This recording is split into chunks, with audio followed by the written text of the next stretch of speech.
De galaxias brillan hoy por el puro aliento del gran yo soy. Postrados te adoran, serafín y querubín. ¿Qué tal? ¿Qué tal? ¿Cómo están? Buenas noches. Ay, ya entré apenas. Ya no saben con estos aparatos de repente. Dios les bendiga, hermanos, ¿cómo están? Buenas noches, buenas. Mi nombre es Israel Chapa. Gracias a Dios es viernes. Ya increíble. Según descanso 3 días, creo que estuve más ocupado estos 3 días. Pero ya estamos finalmente aquí con ustedes. Gracias por recibirnos hasta su hogar para poder compartir la palabra, para poder aprender. Aprenden ustedes, aprendemos nosotros, porque es una situación recíproca, porque en el Evangelio todos aprendemos, que es lo bueno. También están esta noche conmigo Idalia Castro, Dios les bendiga. Jania Castro. Alza Madaí. Bueno, ahí tienen a la familia. El pequeño Hegai ahorita está durmiendo la siesta. Por ahí si lo oyen al rato, es que ya se despertó, ya vino a hacer su participación. Bueno, ¿y qué tal? Yo espero que estén bien, que estén echándole ganas, que estén haciendo todo lo posible por ir llevando ¿cómo decirlo? Pues esta última recta, ¿verdad?, de la pandemia. Esperemos en Dios que se vaya pues normalizando en lo posible la vida nuevamente. Pero pues termina una cosa, empieza otra. Ahorita estamos un poco más ocupados con los ojos sobre Israel, sobre Palestina, en este conflicto. Primero Dios, recuerden que está escrito en los Salmos que oremos por la paz de Jerusalén. Son nuestros hermanos mayores, los hermanos, digamos, pues si somos honestos, principales, porque finalmente nosotros somos los injertados en la vida original. Y quien no entienda qué estoy diciendo, no se preocupe, vamos a dar una enseñanza a propósito de todo esto en próximos días, acerca del conflicto Israel-Palestina, que me han estado preguntando en la semana a propósito de esto.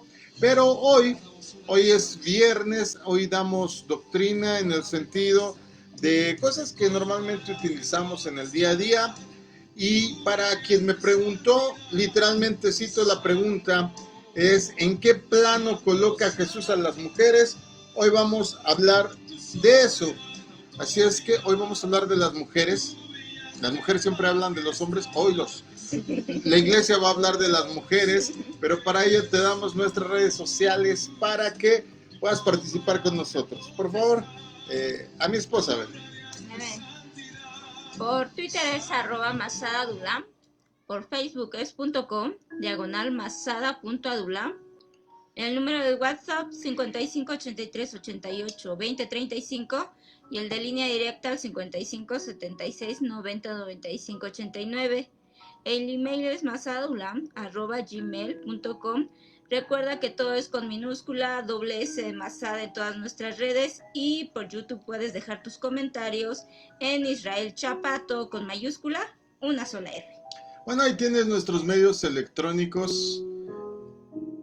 Bueno, no es correcto decir electrónicos, no sé. Antes se decía así. Ahora dicen medios multimedia, no sé cómo dicen, de repente cambian las normativas. El caso es que hay que estar en esto de la tecnología al día. El caso es que nos estás oyendo, nos estás viendo, y eso es lo que cuenta. Si es la primera vez que nos ves y le vas poniendo ahí a este programa que te recomendaron, a lo mejor ahorita alguien te lo mandó en tu grupo, en el Facebook, no le cambies, quédate un ratito.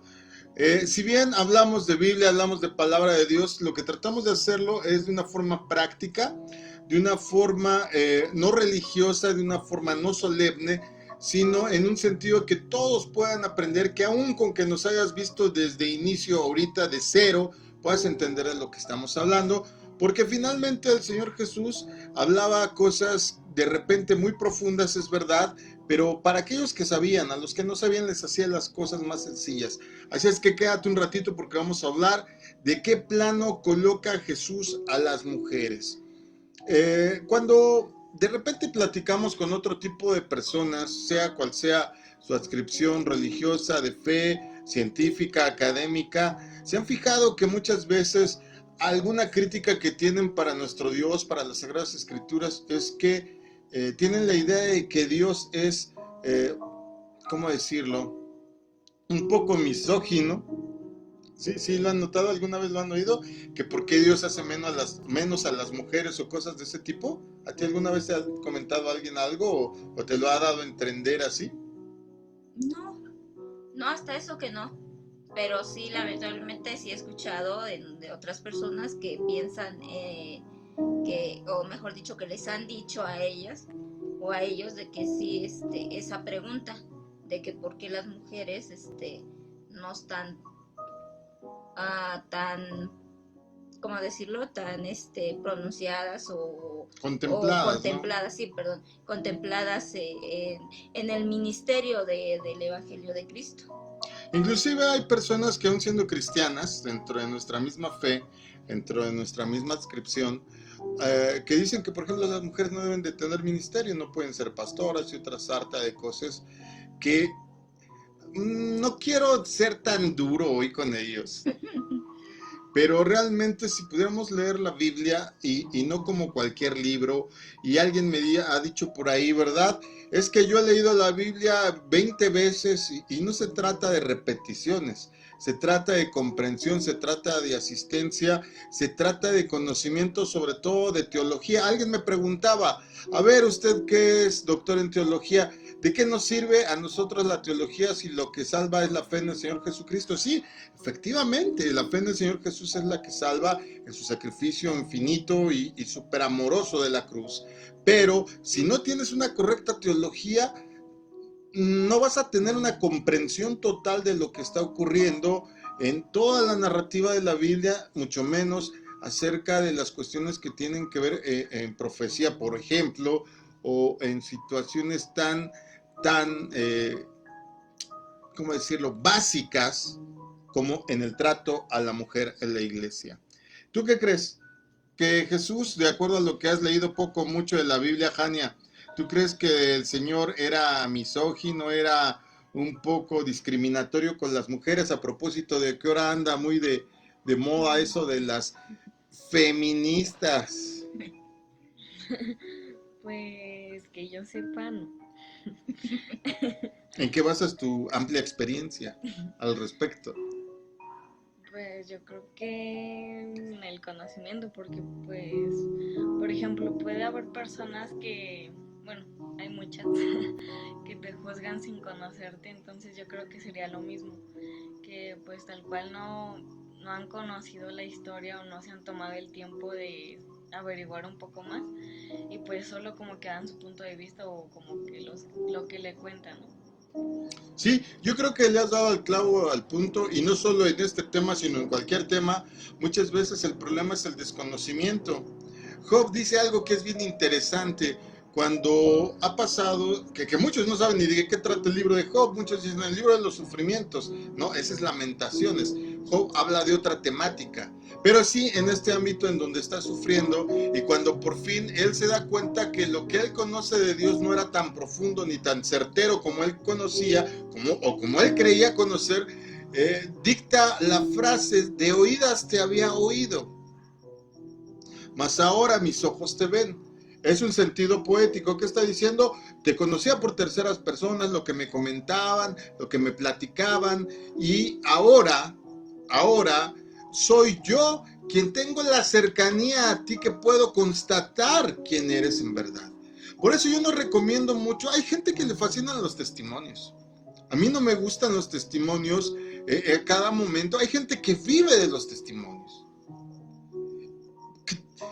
Pero el problema con esto es igual en el sentido que no sabes hasta qué punto las personas que están contando su experiencia le agregaron de más, omitieron alguna frase, lo adornaron, porque los seres humanos tendemos a adornar las cosas. Si en nuestra narración vamos a decir 10, decimos 11. Entonces, el testimonio más importante es el que cada quien vive. Y aunque son importantes de cuando en cuando los testimonios, pero de cuando en cuando, hacemos bien en querer que nuestra propia vida sea un testimonio y que no alguien nos cuente, porque la experiencia que tiene Dios con alguien no es la misma con otra persona. Jesús nunca sanó de la misma manera a uno o a otro. Siempre que sanaba, lo hacía de manera distinta porque tenemos un Dios personal que se encarga de tener un trato personalizado con cada uno de nosotros.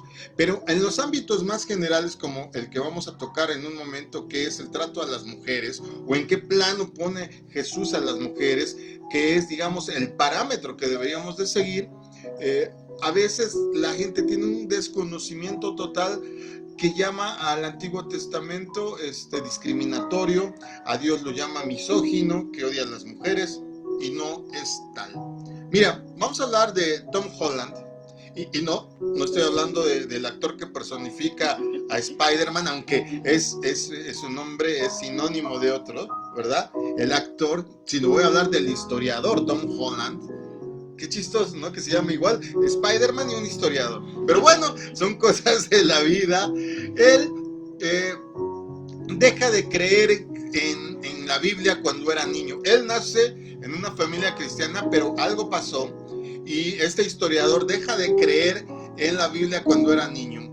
Y entonces se siente más atraído por los dioses griegos, romanos, que por el héroe crucificado en la fe cristiana, o que está registrado su sacrificio en la fe cristiana. Por eso él se vuelve historiador. Pero fíjate que después de años de investigación, Tom Holland ha concluido en un libro que escribe que se llama Dominio, así se llama el libro, Dominio, que aún los occidentales seculares, es decir, las personas que viven de este lado del continente y que aún dicen no tener ninguna adscripción religiosa, no creer totalmente en Dios, sino tener por ahí nada más pues un cierto conocimiento de que debe de haber una fuerza mayor, que debe de haber algo por encima de nosotros, aún estos occidentales seculares que no están ligados a ninguna fe, a ninguna religión, él ha descubierto como historiador que están profundamente moldeados por el cristianismo. Y es que es así. Por ejemplo, el concepto de no matar, de no robar, de no tomar cualquier cosa, entre ellos la mujer ajena, son conceptos netamente cristianos, pero a través de los cuales el cristianismo ha permeado la sociedad, ha permeado a los países, las naciones, que casi todas tienen esta inclusión en sus constituciones o en sus leyes de alguna u otra manera. Holland encuentra que esto, por decir así, que aún la persona que cree que es más atea y menos cristiana, tiene ciertos conceptos bíblicos en su intelecto, en su mover, en su moral, porque casi todas las personas están permeadas por algún tipo de influencia cristiana. Él dice, por ejemplo, que de manera particular, y estoy leyendo, de manera particular, dice, las personas de ambos lados del debate actual sobre el género, porque ahora que anda de moda esto del feminismo, que hablan también sobre sexualidad, están dependiendo o parten del punto de ideas cristianas. Y es verdad. Por ejemplo, todas las personas que son abortistas, es decir, que son pro aborto y que dicen, es mi cuerpo, aún ellos están partiendo de un punto de vista cristiano, porque tienen la oposición a ello. ¿Me explico? Porque en el debate muchas veces se habla de cuestiones médicas, de cuestiones psicológicas, de cuestiones de libertad, pero siempre aunado y partiendo de que el aborto es malo, de que el cese de la vida es mala, no solo el aborto, cualquier cesación de vida, el asesinato, el matricidio, el homicidio, etcétera, etcétera, etcétera. Y todos estos son conceptos cristianos. Él dice que todo ser humano posee la misma dignidad, y eso es verdad. Pero en la antigüedad, esto no era así. Un romano, por ejemplo, hablemos un poco de Roma, un romano que hubiera escuchado en nuestro tiempo que el hombre y la mujer deben de tener, digamos, el mismo rango, los mismos derechos, las mismas pues, qué decirlo, no sé cómo llamarlo, es que estoy pensando varias palabras, pero trato de dar una que no sea tan agresiva. Pero los romanos en su sociedad, que, ojo, que en ellos se basa mucho de la civilización moderna, porque no en balde todos los que estudian leyes tienen una materia que se llama derecho romano, por si no lo sabían. Mucho de la sociedad moderna está basado en la idea y la formación de lo que era la sociedad romana. Pero este concepto del derecho de la mujer, los romanos se hubieran reído de ello. Sí. En la civilización romana, hacer una campaña, por ejemplo, contra la discriminación por motivo de género o sexualidad, era cosa imposible. No podía ser. No cabía en la mente de supuestamente la sociedad más avanzada del tiempo de Cristo. Porque recordemos que si bien no estaba en su mayor auge en el momento que Jesús pues aparece en nuestra historia, sí, Roma seguía teniendo una fuerza muy presente, colonizadora, influenciadora, educacional y desde luego autoritaria y déspota.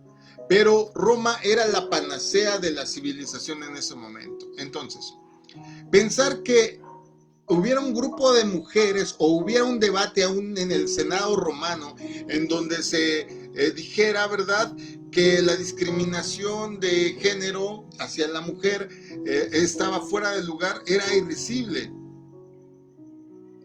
Para que hoy en nuestro día, estoy siendo muy técnico, pero espérenme, voy a llegar a un punto. Es que siento que estoy hablando como diputado, ya no me voy a juntar tanto con aquellos.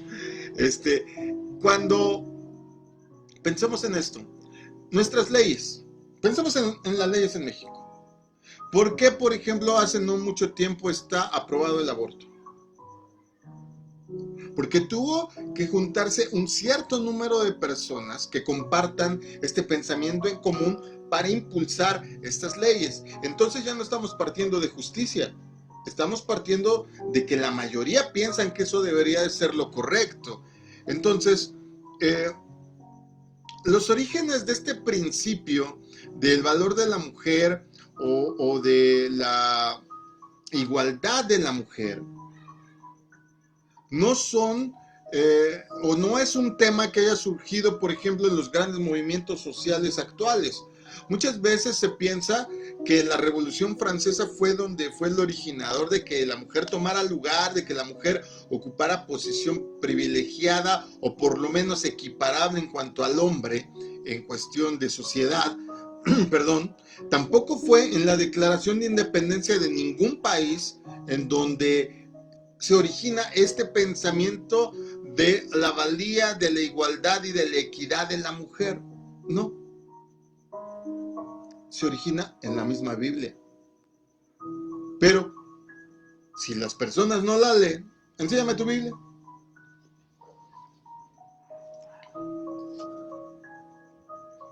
Lo vemos así, no es un libro muy grueso, hay ediciones que están así de grueso. Es más, le hago así de grueso porque, por ejemplo, las católicas traen ilustraciones de repente y wow, son gruesísimas. Y si somos honestos, aún la mayoría de los que dicen ser cristianos y dicen o ser simpatizantes o profesantes de la fe cristiana, 1, máximo 2 de cada 10 han leído completamente la Biblia.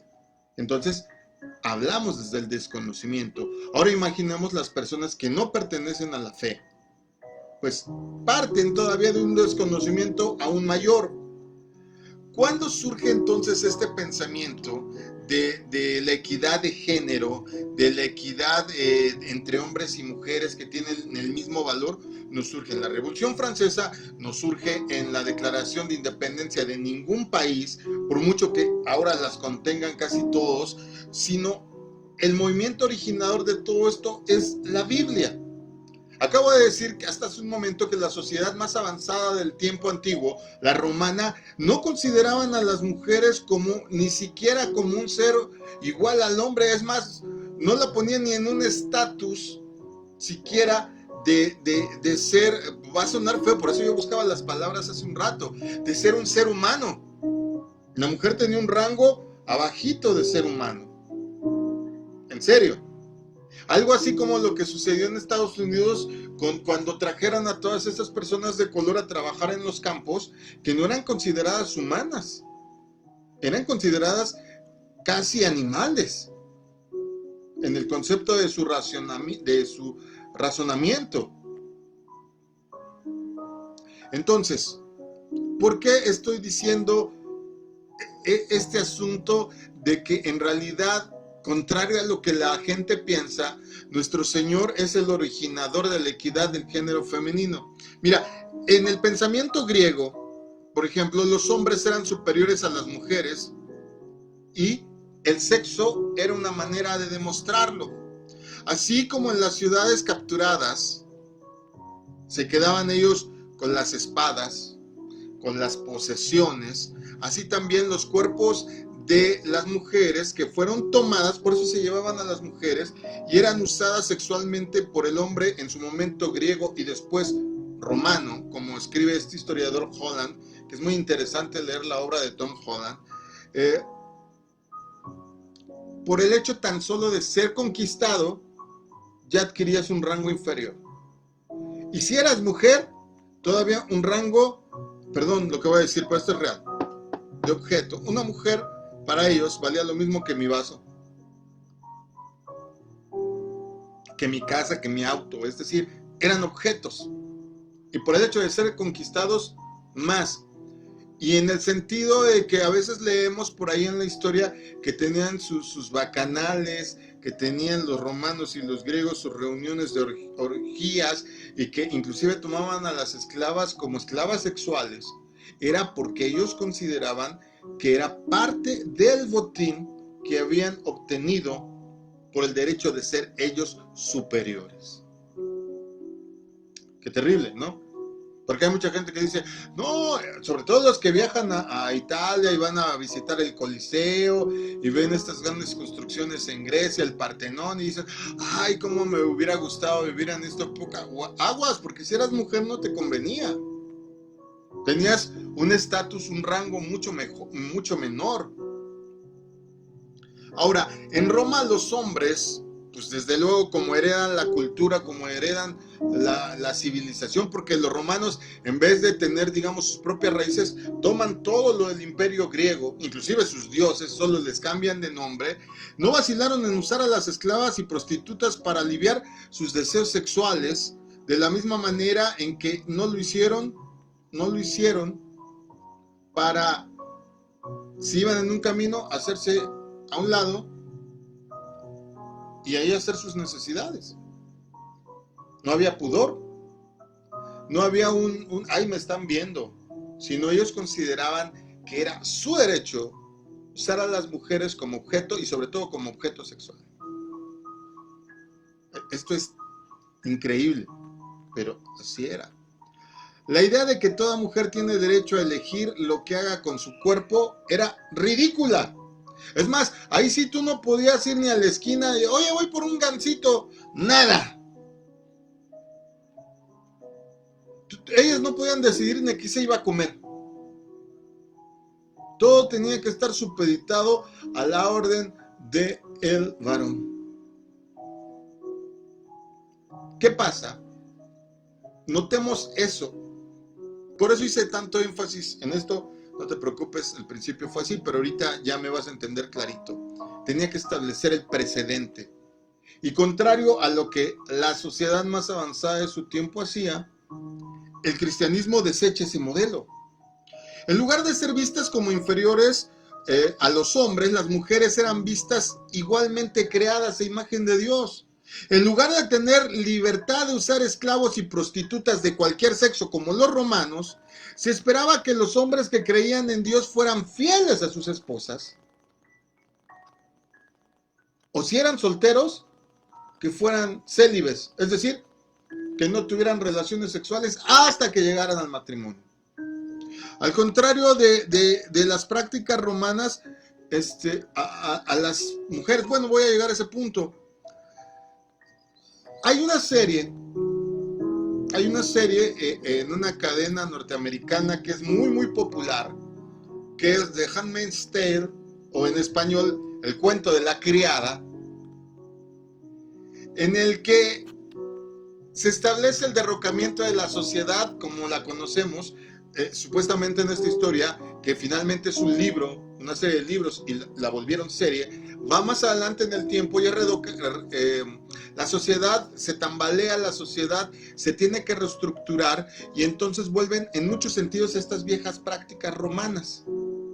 Y las mujeres, como en la antigua Roma, en esta serie del cuento de la criada, las mujeres eran tomadas como las esclavas romanas, y igualmente que, como les acabo de platicar, se les tomaba como engendradoras. Tú has visto algunos capítulos, vimos algunos capítulos, eran tomadas nada más como incubadoras para que el hombre tuviera bebés y la esposa pues los cuidara, no perdiera su figura y pues estuviera en su estatus siempre linda, siempre guau, siempre mandando, y a las mujeres inclusive se les arrebataba aunque estuvieran casadas con niños.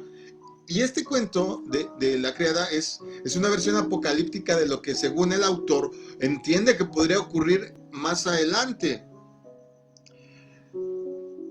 El cristianismo prohibió todas estas series de cosas. El esposo cristiano estaba impuesto a amar a su esposa como Cristo amó a la iglesia.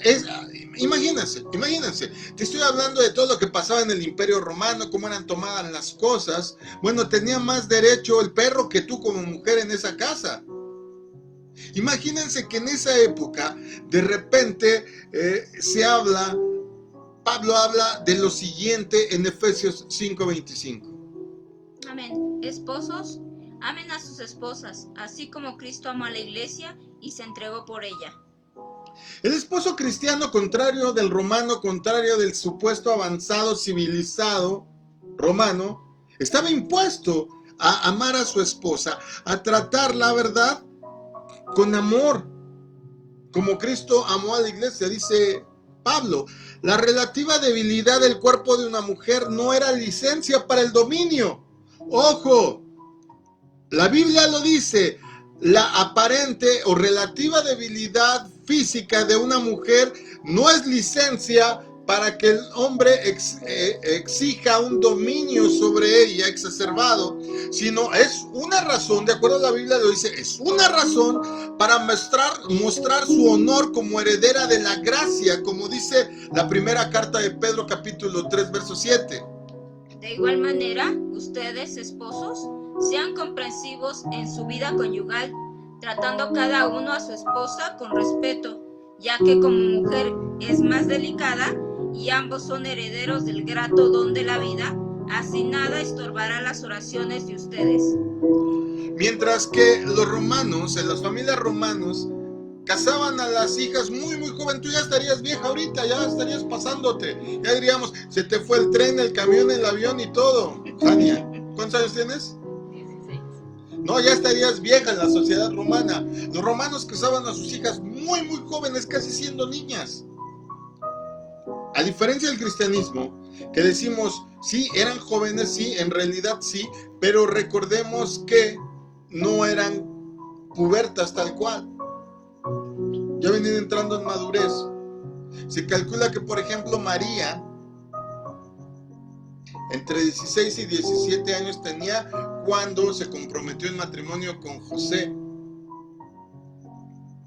Por eso José se asombra cuando le dice a la otra, cuando la ve que está embarazada, y dice, ¿qué?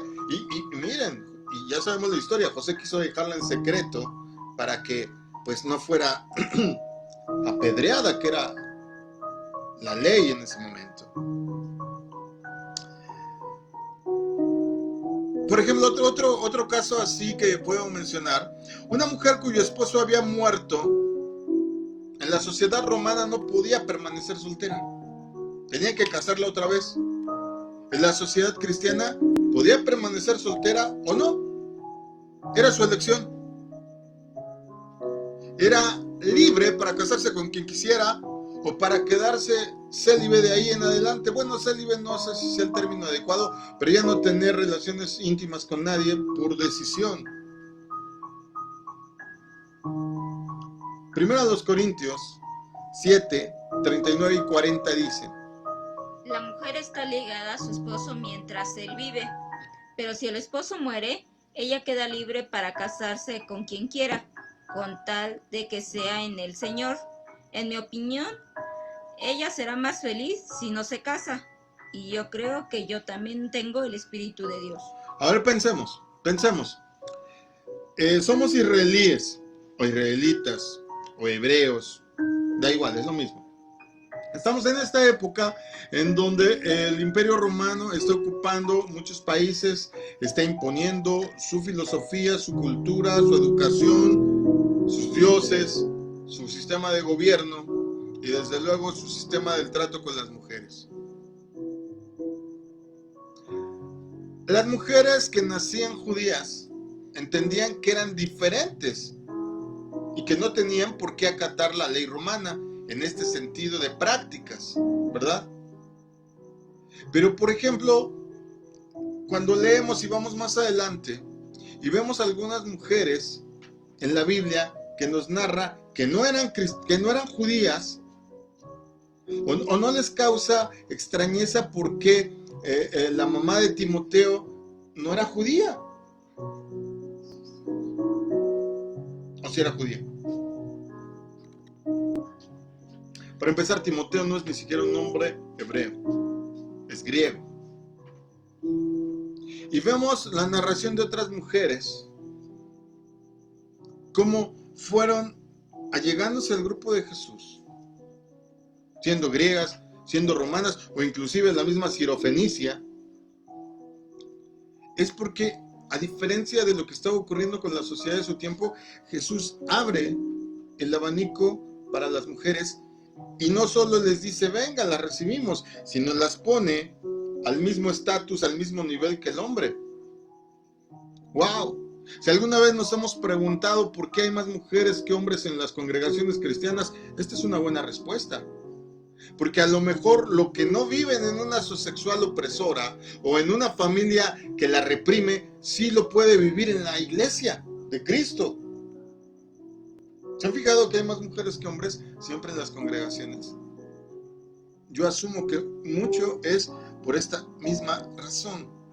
Jesús lo cambió todo para ellas, para ustedes. Si pudiéramos leer, por ejemplo, los evangelios a través del lente de este siglo, del primer siglo, el trato que Jesús le daba a las mujeres nos hubiera dejado con la boca abierta y los ojos de tamaño de huevo cocido. Por ejemplo, Jesús habló con mucha gente, lo leemos en los evangelios. Habló con Nicodemo, habló con Poncio Pilato, habló con Caifás. Fueron diálogos muy cortos, pero cuando él predicaba, por ejemplo, habló con una gran multitud, de repente habló con otra multitud, él estando en la barca y les habló desde lejos, de repente se pasó a Gadara y habló con la multitud que atestiguó el hombre que fue liberado de los demonios y que se pasaron a la piara de cerdos, etcétera. Pero si ustedes buscan la conversación más larga que tuvo Jesús, no fue con un hombre. Fue con la llamada samaritana que está en Juan 4, registrado este diálogo. Y mira, este diálogo está registrado del 7 al 30.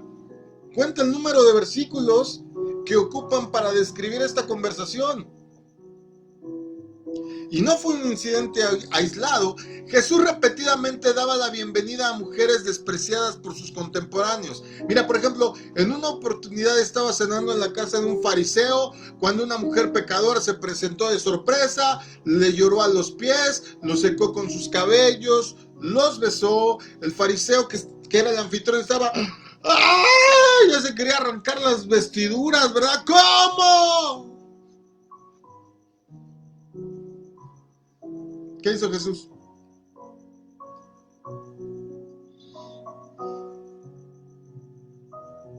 Léeme Lucas 7:39. Dice, al ver esto, el fariseo que lo había invitado dijo así: si este hombre fuera profeta, sabría quién es el que lo está tocando y qué clase de mujer es, una pecadora. Wow. Primer problema era mujer. Segundo problema era pecadora. Y Jesús nos dijo, fuchi, fuchi, hazte para allá. Jesús le da un giro a lo expresado por su anfitrión y él afirma a esta mujer como un ejemplo que iba a trascender el tiempo y que ella ejemplificaba el amor que se tiene que tener a Dios.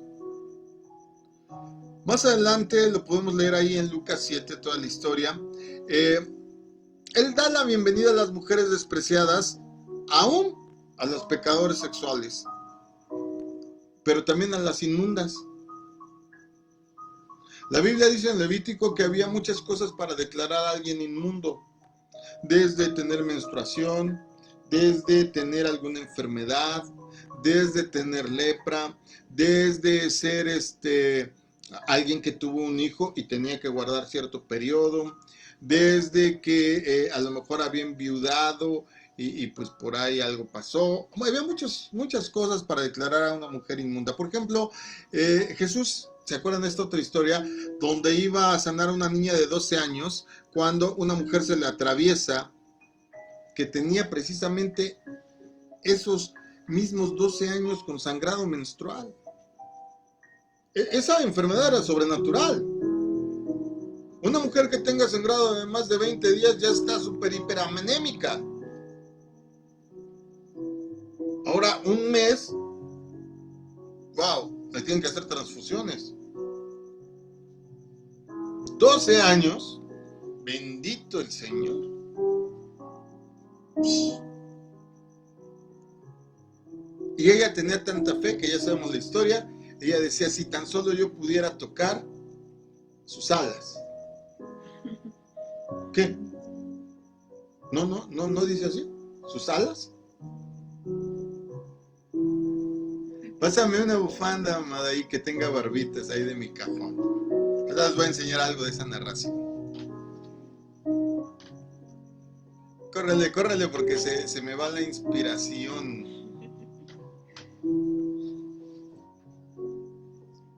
Esa, pásamela, esa está buena. Gracias. Si tocara el borde de su ¿qué? Ella decía que iba a ser sana. Esta es extra, no tiene que ver con la enseñanza, pero es para que me entiendan. Tú sabes que los judíos tienen un manto llamado talit, con el cual se cubren para orar. ¿Sale? El talit tiene barbitas, así como estas, pero a diferencia de mi bufanda, el talit tiene la primera barbita, la tiene que tener más larga que las demás, y tiene cierta cantidad de nudos, y ahorita no me voy a dar la explicación, pero tiene que ver con el sentido de orar, con el sentido de consagración del talit. El talit es el manto. Ya esas barbitas largas, ¿cómo creen que se les llama? Alas. Esta mujer sabía Biblia, porque leyó el Salmo donde decía que en las alas trae salvación, trae sanidad. Porque luego la gente se imagina no sé qué cosa y todo quiere hiper mega mágico y de repente el Señor se presentó y me habló en una visión y me dijo, no siempre es así. Es más efectivo siempre saber la Escritura.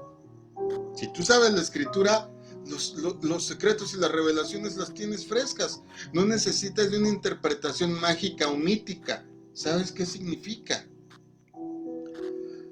Regresando al tema. Ya me perdí. Acá está. Jesús siente que lo toca. ¿Y cuál es la expresión de Jesús? Salió poder de mí. Alguien me tocó. Salió poder de mí. Pero había una multitud, dice la narración. Yo creo que Pedro se le queda viendo y le dice, Señor, pues hasta sabían de qué sabor era tu chicle que venías mascando tan cerquita a todos y te quejas de que alguien te tocó. Y no deja pasar la situación de incógnito, sino que llama a la mujer y la hace testificar delante de todos. Para ridiculizarla, no. Una vez más, igual que la samaritana, para ponerla como ejemplo. Cuando Jesús finalmente alcanzó a la niña enferma de esta narración, ella estaba muerta. Muerta. Tercera, muerta. Pero es hasta que Él está con ella que exclama, no está muerta, duerme. Pero una cosa es que tú lo digas y otra cosa es que Jesús lo diga. No, no es pecador, tiene un resfriado espiritual. Ay, por favor. Hay de aquel que a lo bueno le llama malo y a lo malo le llama bueno, dice Isaías, ¿verdad? Estaba muerta. Pero no era demasiado tarde. Porque aunque alguien esté muerto, si me lo dicen así, está correctamente dicho, aunque alguien esté muerto, nunca es demasiado tarde si está Jesús ahí. Ah, ¿verdad que es diferente? Y entonces, Él le habla en arameo. ¿Por qué le habló en arameo?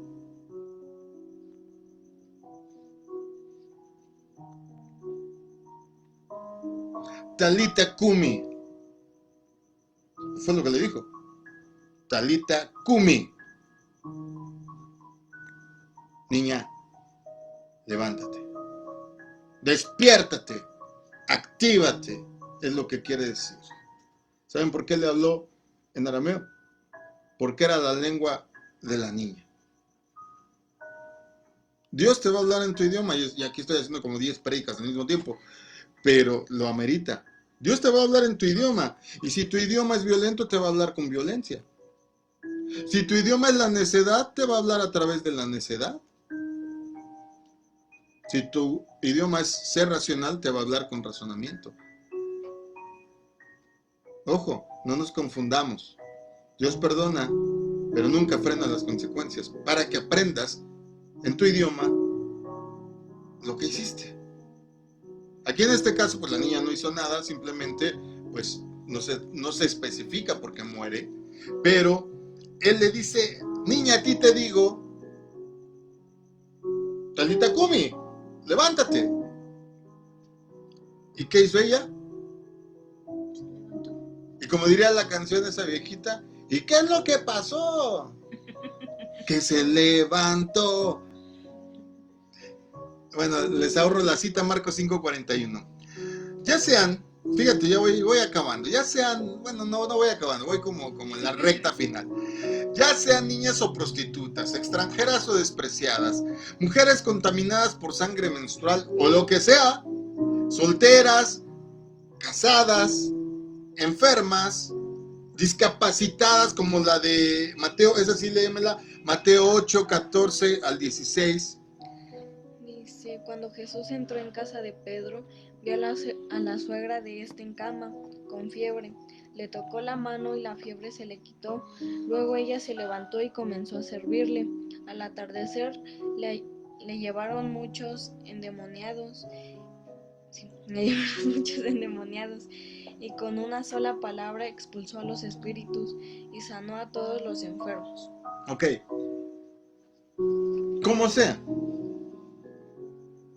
Ya vimos, de buena estirpe, de dudosa procedencia, jóvenes, solteras, grandes, chiquitas, verdes, rojas, amarillas, del color que fueran. Jesús siempre tiene tiempo para las mujeres. Jesús siempre actuó con cuidado y con respeto hacia ellas, nunca tomándolas como un objeto, nunca tomándolas como inferiores a un hombre.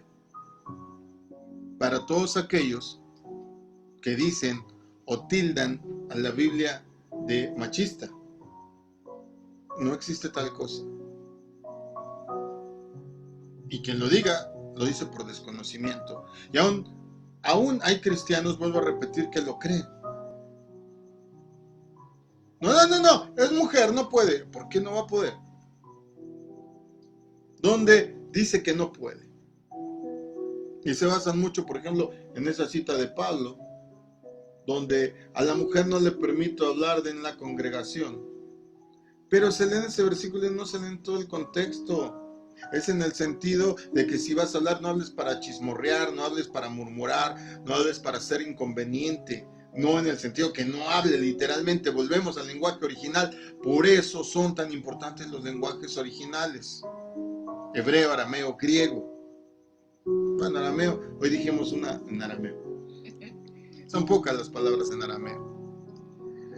En el Evangelio de Lucas, ya para ir cerrando, a menudo se compara a las mujeres con los hombres. ¿Te has fijado en esto? Esta particularidad que tiene Lucas, el médico, como buen médico, sabe que la anatomía es diferente y aún así, él se refiere a las mujeres y a los hombres en el mismo sentido. Es muy evidente, los evangelios lo tratan así, pero el de Lucas es muy, muy evidente. No hay contrastes para él, en donde aparentemente los debería de haber. Las mujeres terminan, en el Evangelio de Lucas, siempre son más luminosas que los hombres. Léanlo. A lo mejor no han leído como uno lee, pero lean Lucas. De veras, mujeres quieren levantarse la autoestima, lean el Evangelio de Lucas.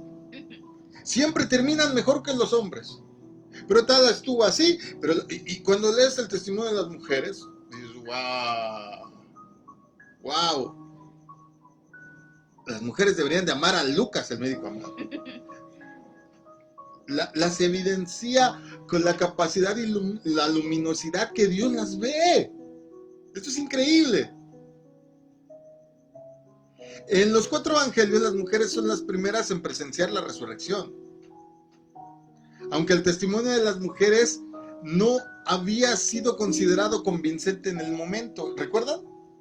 Primero los discípulos así como que, ¿en serio? ¿Por qué no se le aparece a Pedro?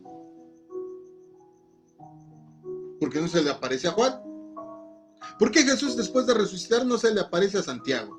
O a cualquiera de los 12, bueno, de los 11 que quedaron. ¿Por qué las mujeres? Precisamente para poner el terreno parejo.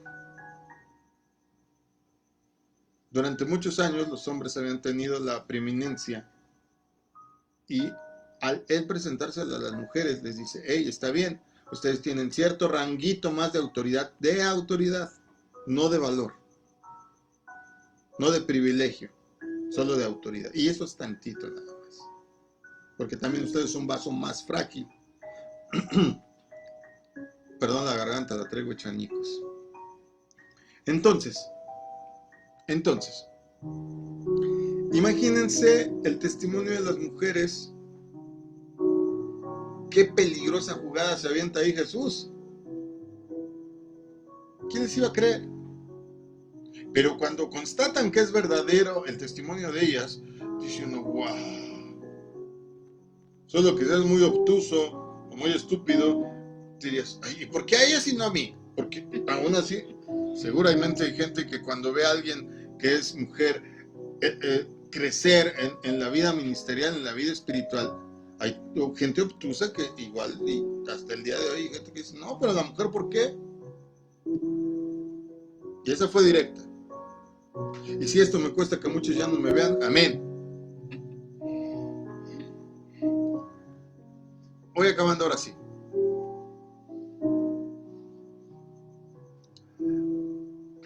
De todas las historias que podemos ver acerca de Jesús en los evangelios, de su trato con las mujeres, hay una en específico que puede ser un modelo más cercano de cómo era su trato. Su relación con Marta y María, que también era su amigo Lázaro, su hermano, pero en específico ellas dos. ¿Y quién creen que habla de ellas? Bien. ¡Lucas! Lucas dice que cuando Jesús está en su casa, María está ocupada, ¿verdad? Y María está sentada a los pies de Jesús, aprendiendo con los discípulos. Marta se queja, ya saben la historia, le pide a Jesús que María también haga lo que debe de hacer. ¿Cómo me deja estar todo el quehacer? Yo ando de aquí para acá, sirviendo, atendiendo, ¿y usted qué va a querer? Y la otra ahí sentada nada más embelesada escuchando. ¿Jesús qué responde? Léemelo en Lucas 10:42. Pero solo una es necesaria. María ha escogido la mejor y nadie se la quitará. María ha escogido la parte buena, la cual no será quitada. En una cultura en la que siempre se esperaba que las mujeres sirvieran, no que aprendieran, Jesús afirma el hecho de que María estuviera aprendiendo de él era lo correcto. ¡Wow! ¿Pero qué hace? Fíjense en esta doble jugada de Jesús. A mí cuando analizo en un sentido psicológico su conducta, me es muy sorprendente. Analizándolo desde un punto de vista sociológico, es bien interesante de las relaciones humanas, cómo las establece Jesús. Jesús dice, no, María está haciendo lo correcto. Bien, María. Y en vez de decirle a Marta, tú síguete allá sirviendo galletitas. No, la acerca también. La acerca también. Y Juan, por ejemplo, cuenta otra historia en la que Jesús tiene una conversación con el hermano de ellas, ¿verdad? Bueno, más bien con ellas después de que su hermano ha muerto. Y pareciera que Jesús deja morir a Lázaro, en parte para poder tener esta conversación con Marta, ustedes ya saben cuál, en que pronunciaba esta frase que para nosotros es un estandarte: yo soy la resurrección de la vida. Pareciera como que todo lo que ocurre con Lázaro, Jesús lo planeó y lo dejó que ocurriera para poder tener esa conversación. ¿Con quién? No con María, la que había estado cercana a él, sino con la hacendosa Marta. A ella es a la que le pronuncia estas palabras. Y una pregunta importantísima que él hace. Él, en el diálogo final de su plática con Marta, le dice, ¿crees esto? Creo, dijo ella. Marta creyó. ¿Y sabes qué? Eso, no sé, me gusta pensar así. Como que esta frase que dice Marta, siendo mujer, representando a todo el género femenino, la hace por lo menos, esto no es teológico, esto es una idea personal, pero por lo menos a mis ojos la hace ver como que el Moisés femenino. ¿Saben lo que hizo para todas las demás atrás, que fueron llegando al conocimiento del Evangelio? Les abrió el mar rojo. Porque a través de esa sencilla pregunta, ¿crees esto? Y las mujeres, no siendo judías de nacimiento, han creído. Les abrió el mar para que innumerable número de mujeres, hasta el día de hoy, sigan creyendo. O comiencen a creer. Y como ya lo dije, y esto se evidencia claramente en que, si me están viendo los amigos pastores que nos siguen, hagan un censo en su iglesia. Y verán que siempre va a haber más mujeres. Entonces, respondiendo a tu pregunta, Esteban, me reservo tu apellido, ¿en qué plano coloca Jesús a las mujeres? Toda esta narrativa solo fue para darle respuesta a Esteban. En el mismo que los hombres. Esa es la respuesta. Jesús coloca a las mujeres en el mismo plano que los hombres porque ambos son coherederos de la gracia.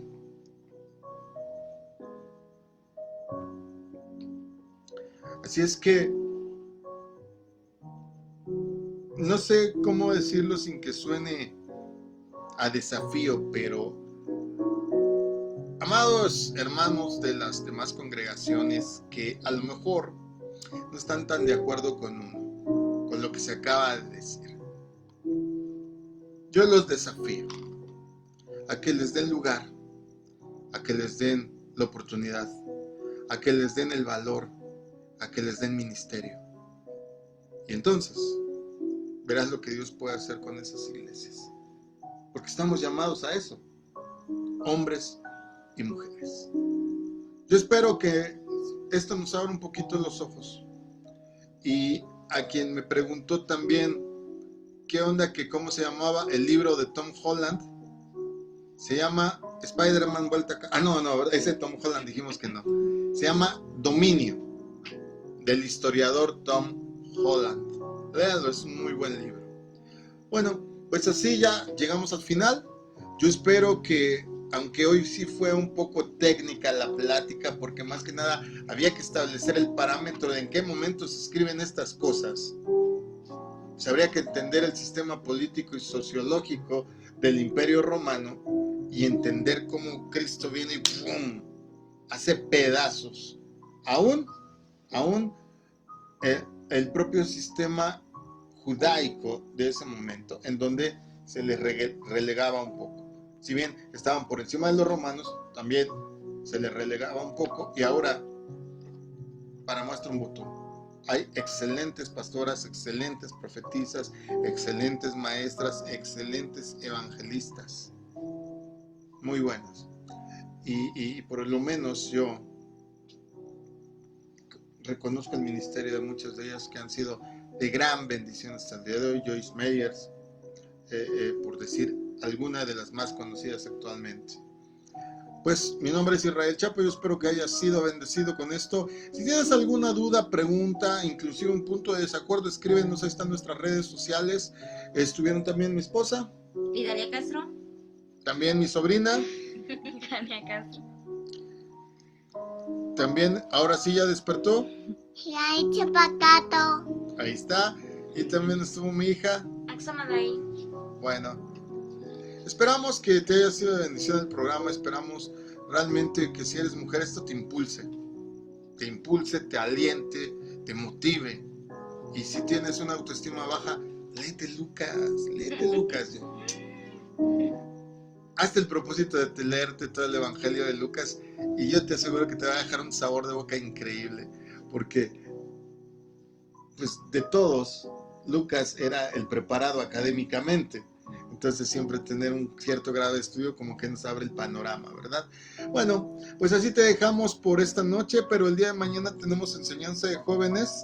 Así es que, primero Dios, esperamos que pues puedas acompañarnos, que nos puedas por ahí echar a tus jóvenes, órale, y los pongas junto a la computadora o junto al teléfono ahí, que estén checándolo, y podamos hablar de un tema que tiene que ver, sobre todo ahora en la pandemia. Me escribieron varios papás, hoy voy a retomar, aunque ya hemos hablado un poco del tema. Vamos a hablar del lado oscuro de los videojuegos. No nada más del estar pegado a la tele, tiene ciertas repercusiones de índole psicológico, de índole cognitivo y de índole inclusive emocional. Mañana sí, lo aviso, va a ser netamente una charla. No esperen, papás, que mañana me saque los 25 versículos que les digan a sus hijos pórtense bien. No, mañana va a ser una charla con citas bíblicas, desde luego, pero sobre todo queriéndoles hablar a su psique, a su razonamiento, a su intelecto, para que entiendan por qué es que hay ciertas cosas que la Biblia nos previene de ellas. Y uno puede decir, es que no dice en la Biblia, no jugarás videojuegos. No dice, y de hecho no es malo. De hecho yo juego a veces videojuegos, pero los uso para distraer mi cabeza, para romper con todo el parámetro de cosas. Y eso, hay gente que se queda en las madrugadas jugando, yo no sé cómo hacen. Bueno, he visto gente que hasta su teléfono le compran unas palanquitas, ¿se han visto? Que se pegan como chupones para ya no tener que hacerle digitalmente en la pantalla, sino ya como si fuera control de videojuego. Vamos a hablar de todo eso, ojalá y nos puedas acompañar. Si te gustan los videojuegos, por lo menos déjame decirte esto para que pues estés informado y sepas los pros y los contras. Y por lo mientras pues te dejamos ahí con esto. Nos despedimos, ya nada más nos resta decir, Dios te bendiga, pásatela bien, feliz viernes, y si Dios quiere y tú lo permites, mañana te esperamos 8 de la noche. Shalom, despídense. Bendiga.